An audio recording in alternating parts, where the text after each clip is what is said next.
Chapter 16 Prettying Up.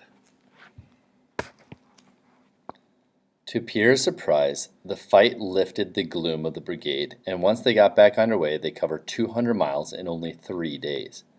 Taking advantage of favorable winds, they hoisted their oilcloth tarps and sailed with little help from the paddles. Bless la Vieille, the old lady of the wind, Charbonneau declared. Their final afternoon on Superior, they camped only 10 miles from Grand Portage. Pierre asked Charbonneau, "Why don't we just paddle to the fortnight?" Though the steersman had been friendly lately, he dismissed this question without a reply, turning instead to prepare his bed. Even Emile refused to explain, only saying quietly, "Just wait and see." The next morning the men rested until well after dawn. When they finally threw off their blankets, they immediately began sprucing themselves up for their arrival at the fort.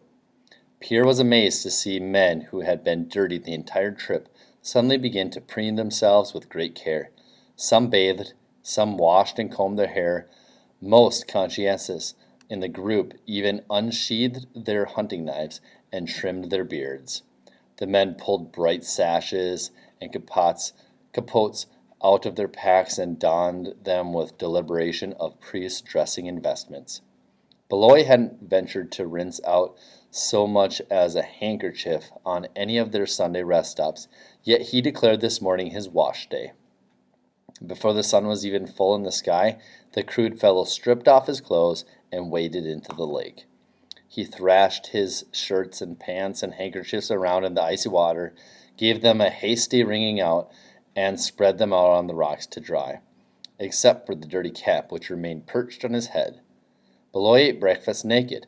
No one seemed to notice or care. Only McKay bothered to joke. "Trying out a new summer uniform, Jean?" Once breakfast was over, the men still showed no sign of leaving, so Pierre decided to go for a swim. He walked over to the rock ledge that had a deep runoff. Peeling off his clothes, Pierre took a short run and leaped feet first into Superior. The cold stopped his breath, but Emile and Larocque, who were standing nearby, cheered his performance. Pierre climbed out, chilled to the bone, but refreshed. They left at mid-morning, and it felt good to be back in the canoe. And paddling at the stroke a second, Beloy took up a chanson, and the others, out of pity for his croaky voice, joined in. When they rounded Hat Point, Pierre finally saw the fort. He couldn't believe how simple the rude stockade was. Grand Portage was better known in the banking houses and royal courts of Europe than any other place in the Northwest Territory. His father spoke so reverently of the fort that Pierre had imagined a castle. Yet here it was, a lot of pointed logs stuck in the ground with wigwams and tents scattered around it. Grand Portage was home to 1,000 Ojibwe Indians who built canoes and supplied meat for the company. He also knew it was the rendezvous point for every trader headed west, yet the place looked deserted. There were only a handful of men between the stockade and the beach. Just then La Petite called to Charbonneau, "How about a race to see who unloads?" Pierre groaned. He was sick of the teasing and sick of having to do everyone's work when they lost. He hadn't counted the races they'd lost to campsites and carrying places, but he thought there must have been hundreds. Pierre knew his crew's losses were his fault, and he was convinced a stronger paddler would have surely made a difference. "Fall to!" La Petite yelled. Shouts went out from the canoes, and the men on shore began calling out encouragement. 3 canoes pulled ahead, but Charbonneau's craft held the 4th position until they were only 100 yards offshore. Just then, when Pierre decided they had a chance, the trailing canoe surged past. Knowing they'd lost, Charbonneau's crew shipped their paddles and coasted to shore. As they unloaded the freight, Beloy, who was unused to losing canoe races, complained to Charbonneau, "I don't like the idea of having to carry all these packs just because you got a bunch of milksops in your crew." Beloy leered at Pierre to lend emphasis to his words. "Stop whining, Beloy," Charbonneau countered. "You had a paddle in your hand, too." But Beloy wouldn't quit. "It takes more than one real man to handle Montreal," he insisted. As he walked over to pick up his first parcel, he jabbed his elbow into Pierre's ribs and bumped him out of the way. Pierre nearly fell, but no one said a word. Feeling totally alone, Pierre picked up a pack and started up the path to the storehouse. Even a mile avoided his eyes. Most of the men trotted as fast as they could up the hill, anxious to get the job done. But Pierre dragged behind. He was convinced his paddling had lost them the race. He thought everyone must be sick of him by now. To make matters worse, each time Beloy met Pierre going up or down the path, the man insulted him. "The pack's too heavy for you, madame," he said one time. "I can get you a hat box to carry." Another time Beloy said, "Perhaps we can find you a cane if the hill's too steep."